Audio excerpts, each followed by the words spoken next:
Alexander Harrington stood at the floor-to-ceiling windows of his penthouse office, overlooking the glittering skyline of New York City. As the CEO of Harrington Tech, a multi-billion-dollar empire in artificial intelligence and cybersecurity, his days were a relentless cycle of board meetings, investor calls, and strategic decisions that could make or break fortunes. But tonight, he wasn't thinking about algorithms or acquisitions. Tonight, he was facing a crisis of a different kind. The annual company gala. It was the event of the year, where deals were sealed over champagne and alliances forged under crystal chandeliers. And this year, for the first time in a long while, Alex felt the sting of his solitude more acutely than ever. At 42, Alex was a man who had it all except for the one thing that mattered most beyond his daughter. His wife, Elena, had passed away 5 years ago in a tragic car accident, leaving him to raise their then 4-year-old daughter, Lily, alone. He'd thrown himself into work,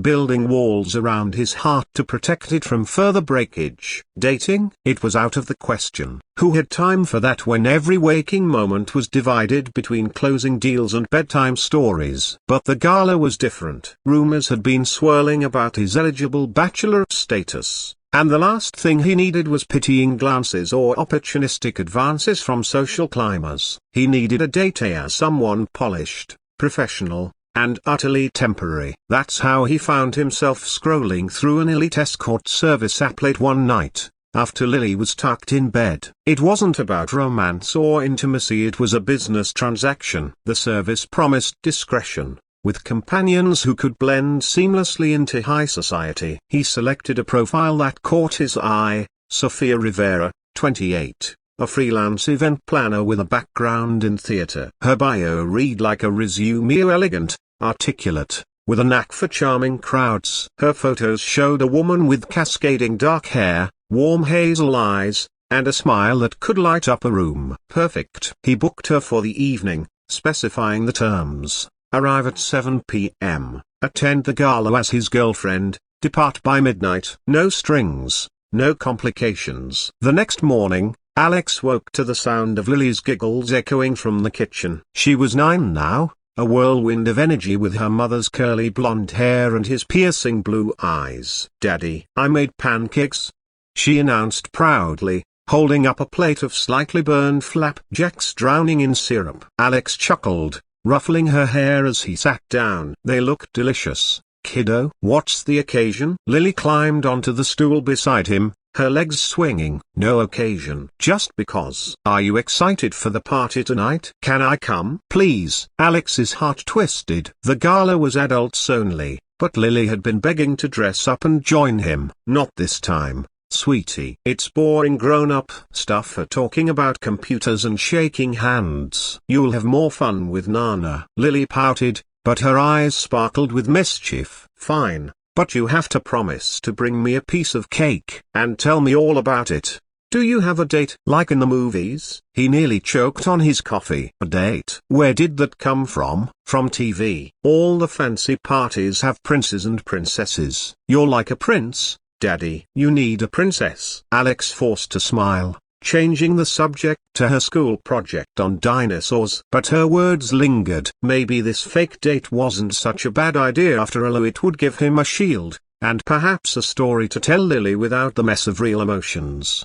As the day wore on, Alex buried himself in work, finalizing a merger that would expand Harrington Tech into Europe. His assistant, Marcus, poked his head in around noon. "Sir, the gala prep is all set. Limo at 6:30. Tux is pressed. And about your +1. Alex waved him off. "Handled." Discreetly. Marcus raised an eyebrow but said nothing. He knew better than to pry into his boss's personal life. By evening, Alex was back at his Upper East Side apartment, a sprawling space with modern art on the walls and views of Central Park. Lily was in her room, practicing piano scales, while his mother, Vivian, arrived to babysit. "You look handsome, dear," she said, adjusting his bow tie. "It's good to see you getting out. Elena would want that." Alex nodded tightly. "It's just business, Mom." At precisely 7 p.m., the doorbell rang. Alex opened it to find Sophia standing there, even more stunning in person. She wore a sleek emerald gown that hugged her curves, her hair swept into an elegant updo. "Mr. Harrington, I'm Sophia. Pleased to meet you. Call me Alex," he said, stepping aside. "Coming." "We have a few minutes before the limo arrives." Sophia entered gracefully, her heels clicking on the marble floor. She carried a small clutch and exuded a calm confidence that put him at ease. "So,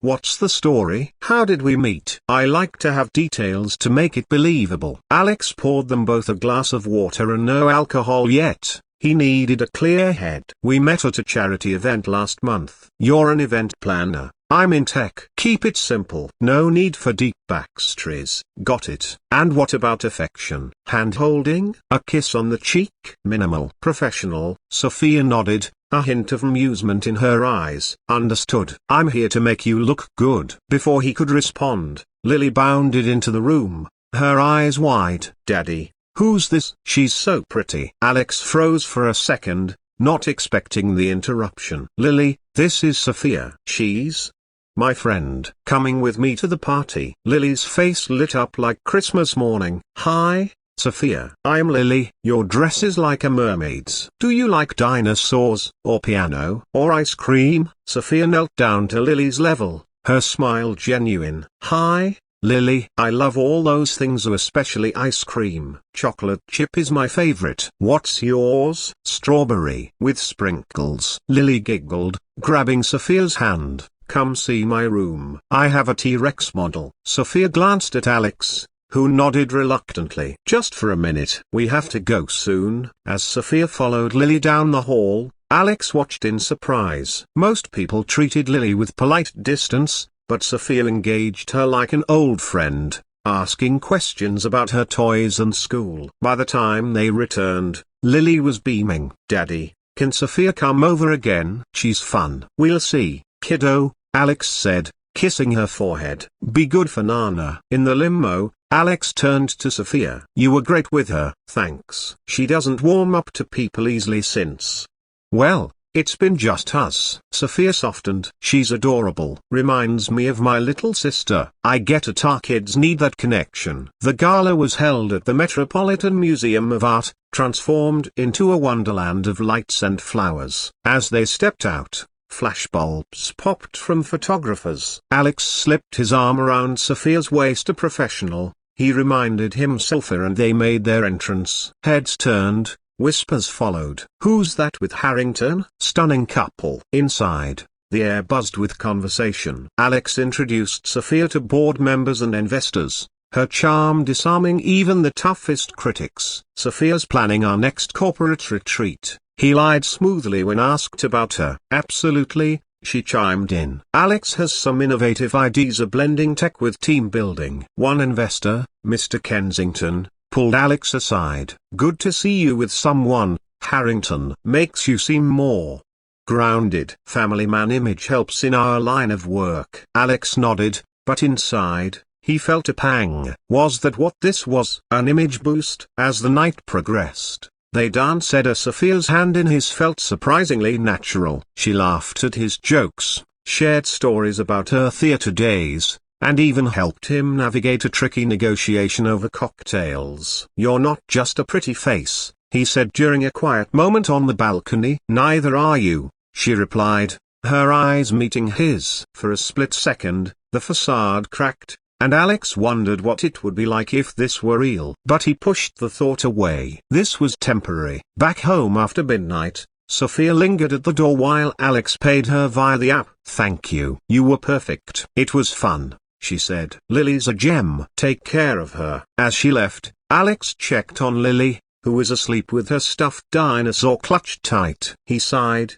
collapsing into bed. One night down, back to normal. The next morning, Lily burst into his room. "Daddy, was the party fun?" "Did Sophia like it?" "It was okay," he said, yawning. "She did." "Can she come over today?" "Please. I want to show her my piano song." Alex hesitated. "Sophia's busy, sweetie." "It was just for the party." Lily's face fell. "But she's nice." "You smiled more with her." Her words hit hard. Maybe he had. Days turned into a week. Alex threw himself back into work, but Lily kept asking about Sophia. When can she visit? Does she like drawing? It was relentless. Finally, one evening after a grueling day, Alex caved. He messaged the service. Need Sophia again. Not for an event, for a playdate with my daughter. 2 hours. Sophia arrived the next afternoon, looking casual in jeans and a sweater. This is unexpected, she said with a smile. Lily wouldn't stop asking.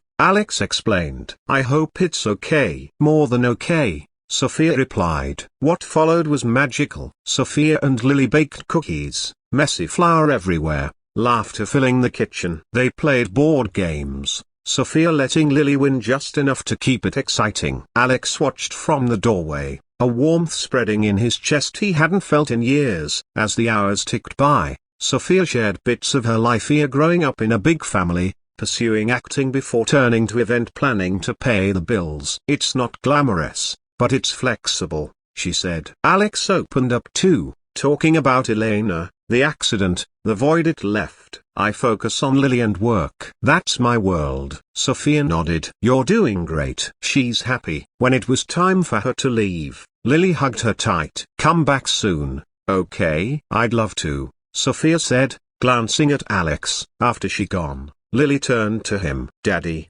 Sophia's the best. Can she be my friend forever? Alex chuckled. We'll see. But it didn't stop there. What started as a one-off became weekly visits. Sophia came for movie nights, park outings, even helped with Lily's homework. Alex found excuses to join a dinner after, a glass of wine on the balcony. Conversations flowed easily, from business advice to shared dreams. Sophia challenged him, made him laugh, reminded him life wasn't just spreadsheets. One night, after Lily was in bed, they sat on the couch. This isn't what I signed up for, Sophia admitted. But I like it. I like you both. Alex took her hand. Me too. More than I expected. Their first real kiss was tentative, then deepening with pent-up emotion. It wasn't part of the deal, but it felt right. Weeks blurred into months. Sophia integrated seamlessly, picking Lily up from school when Alex was stuck in meetings, planning family weekends. Lily adored her,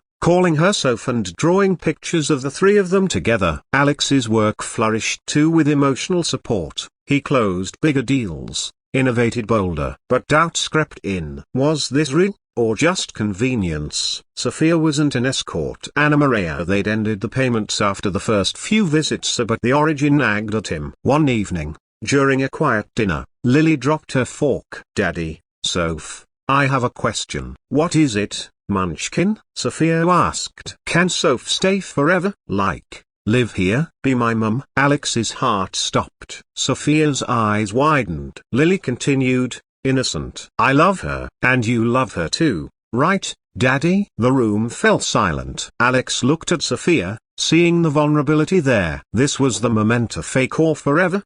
Alex Harrington stood frozen in the dining room, the weight of Lily's innocent question hanging in the air like a fragile bubble about to burst. The soft glow of the chandelier cast warm shadows across the table, where half-eaten plates of pesto and garlic bread sat forgotten. Sophia's hand paused mid-reach for her wine glass, her hazel eyes wide with a mix of surprise and hope. Lily, oblivious to the tension, swung her legs under the chair, her small face beaming with unfiltered joy. At 9 years old, she saw the world in simple terms. Love was love, and families could be built like her Lego castles, a one piece at a time. Alex's mind raced back to that first night, the gala where it all began.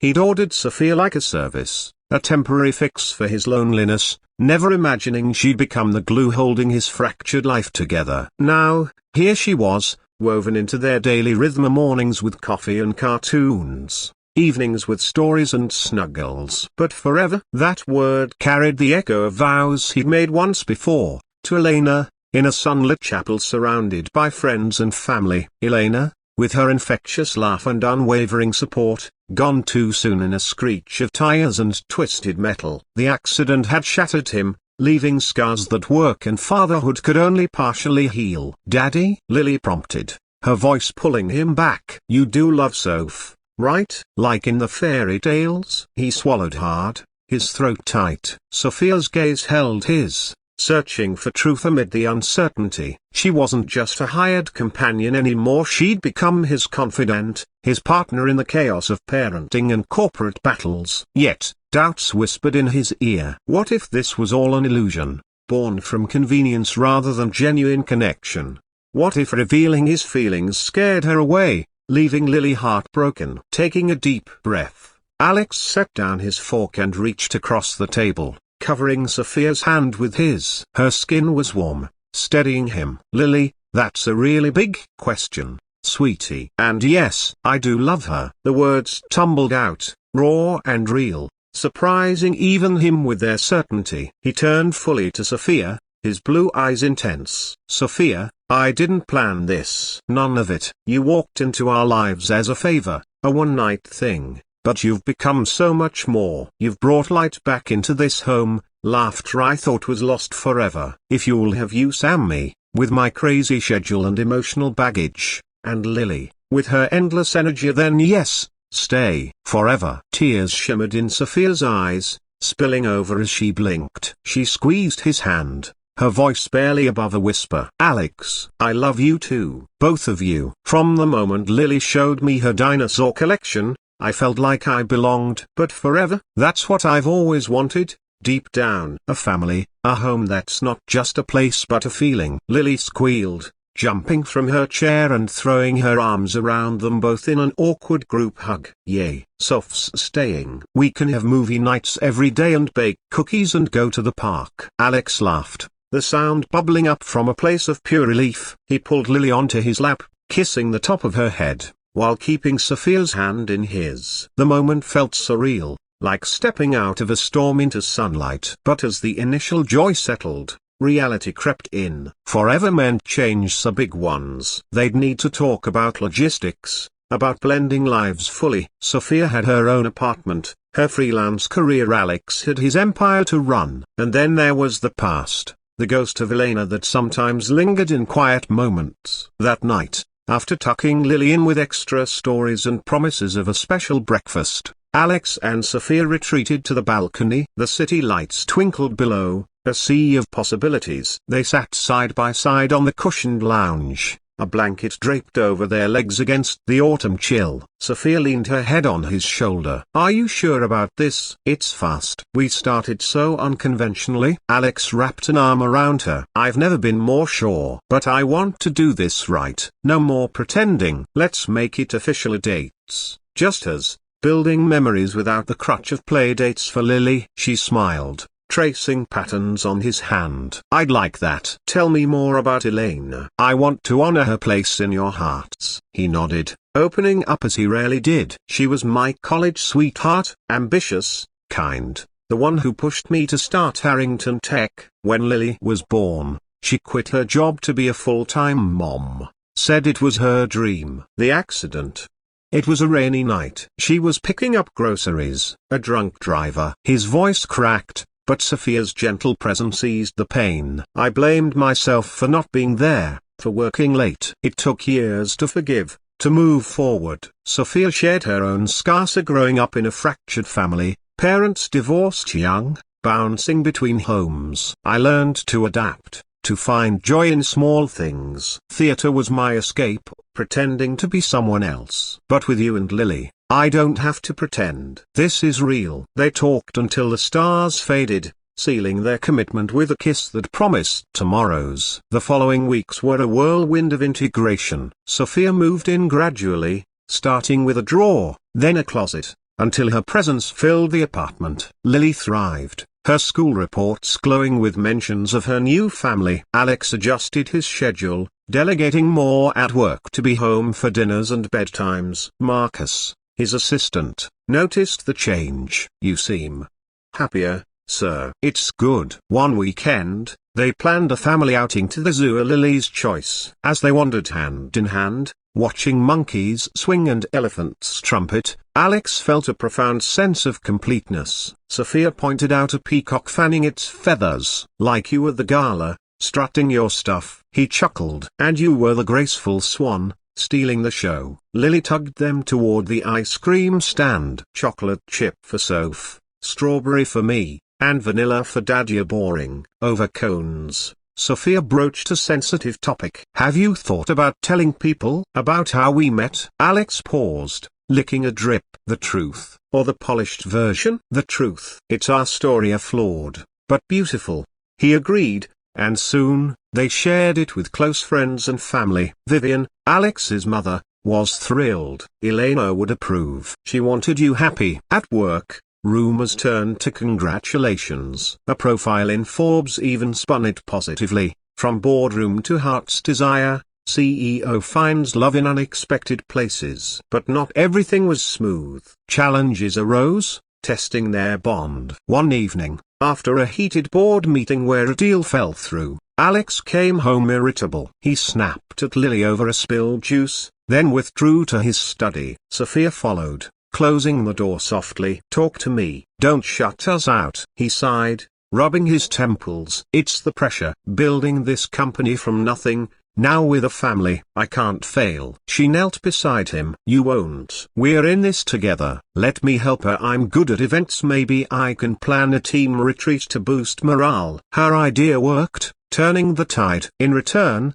when Sophia faced a client crisis, a wedding she was planning imploded due to a vendor flop, Alex stepped in, using his connections to salvage it. Teamwork, he said, kissing her forehead. Lily, too, had adjustments. One night, she crept into their bed, teary-eyed. I miss mommy. Does loving Soph mean forgetting her? Alex held her close, Sophia stroking her hair. No, sweetie. Love multiplies. Mummy's always in our hearts. Soph's adding more love, not replacing. They started a tradition, memory nights, sharing Elena stories with photos and laughs, keeping her spirit alive. As months passed, their love deepened. Alex proposed on a snowy Christmas Eve, under twinkling lights in Central Park. Lily held the ring box, giggling. Will you marry us, Soph? Sophia said yes, tears freezing on her cheeks. The wedding was intimate, close friends,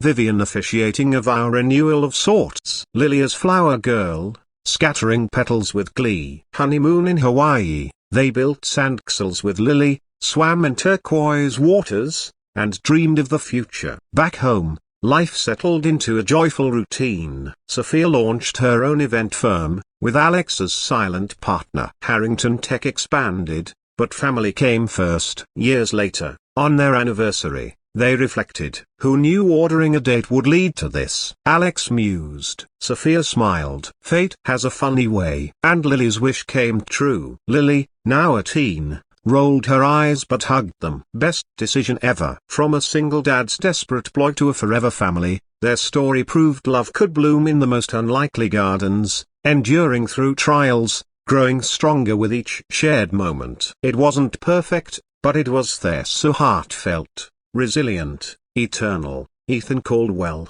CEO of Caldwell Tech, was used to solving problems with a single call. At 38, he'd built an empire from nothing, but his personal life was a mess. Divorced, overworked, and perpetually late for his daughter Lily's school plays, he faced a new crisis, the annual company gala. The board expected him to show up with a date, someone polished to counter whispers about his cold persona. Ethan didn't have time for romance, so he did what any pragmatic billionaire would. He hired an escort. Not for anything scandalous, just arm candy for one night. The agency promised discretion, and a woman named Clara, described as witty, elegant, and perfect for high-profile events. Clara arrived at his penthouse an hour before the gala, and Ethan was floored. She wasn't just stunning in her emerald gown, she had a warmth that disarmed him. Lily, his 8-year-old, peeked from the hallway, clutching her stuffed rabbit. Is she a princess? Lily whispered. Clara knelt,